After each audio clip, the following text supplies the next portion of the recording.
Viestur, tu esi bijis vasarā uz pirmā līmeņa vīru tempu XL1 izaicinājums. Pietiekoši grūts, interesants. Un jautājums tagad tev. Kāpēc tu pēc vasaras pārbaudījumiem esi atkal nonācis mežā? Ziema nav sniegs, bet ir pietiekoši augsts. Kāpēc atbrauc uz 72 stundu izaicinājumu izdzīvotājs? Jā, man bija pašam milzīgs pārsteigums par šo 50 stundu programmu. Man ļoti patika par to, kāds es biju pēc tā pasākuma. Tas bija tikai 50 stundas patiesībā. Tas jau nav it kā ļoti daudz. Bet tas iekšējais, tas mentālais process, tas domu gājiens un kaut kādas smagas, vērtīgas atziņas, kuras tu iegūsti, man bija ļoti, ļoti svarīgs. Un es arī daudziem cilvēkiem, kas man bija apkārt, pēc tam Rīgā es arī stāstīju arī degošām acīm, cik man tas ārprātīgi bija svarīgi un ko es tur piedzīvoju. Un es domāju, viņi varēja arī just to reālo bildi, kas ir nedaudz savādāk, kā pirms un pēc. Un es gribēju atkārtot to, jo tas ļoti ātri mēs iekrītam komforta zonā. Tas ir vienkārši čiks un viss, un tu vari iet kaut kādā trenižera zālē 3 reizes nedēļā augstā dušā no rīta. Tas nav tas. Tas nav tas. Un tomēr tu esi pie dabas ilglaicīgi, un pirmo dienu nodarbojies ar sarunām ar čīkstuli iekšējos, un varbūt nevajag tomēr, sāp visas malas, un varbūt tomēr vajag paēst. Un tad tu kaut kādā veidā iedod pa galvu tam čīkstulim, un lai viņš guļ mierīgi un dzīvos kapās tālāk. Man šis pasākums bija saprast iekšējos resursus, kaut ko es domāju un kā es jūtos, kad man atņem ēdienu. Es laikam nedrīkst to teikt. Vienādi sakot, tādā izdzīvošanas formātā. Kā es jūtos izdzīvošanas formātā un kādas mani domas.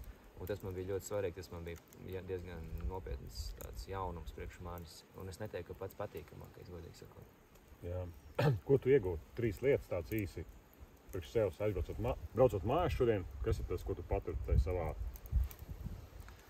Es uztaisīju tādu auditu, savu 3 svarīgāko lietu auditu, kas man ir māksla, man ir darbs, man ir attiecības. Un katrā no tām tēmām es uztaisīju tādu kontrolu sarakstīņu vai tādu atziņu galveno, kas ir labi, ko vēl vajadzētu un kāds lēmums man vēl jāpieņem.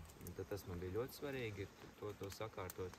Bet galvenais ir viss process sākās no mūsu pašu domāšanas veida, no mentāliem stāvokļiem. Tas ir tik grūti mūsdienās dzīvojot urbānā vidē, komfortā un nonākt pie svarīgām lielām atziņām, ja tu visu laiku esi tādā izpatikšanas sev tādos stāvokļos. Es ieguvu atkal atgriešanos pie sevis. Kā nekā šī kursa tas virs uzdevums ir. Būtībā vīrietis atrod sevi, un pēc tam tu dzīvo jau ar enerģiju, spēku, pārliecību tālāk. Ne visiem vīriem šis kurs ir domāts, kādiem džekiem šeit ir jābrauc. Tev tā, uzreiz profils, kādiem džekiem vajadzēja braukt šeit?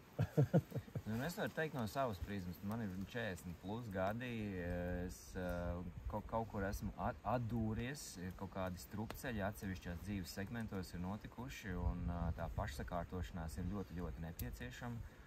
Man šie kursi, kas ir pusgadu laikā abi notikuši, viņi man ļoti, ļoti daudz deva. Un es tā kā aicinātu arī no tiem 40 gadniekiem līdz ar to, es arī varu teikt, ka jūs dabūsiet labu nepieciešamu restartu, kurš iedos kārtīgi pa pakaļu, bet tas ir nepieciešams, lai pieskatītos sevi.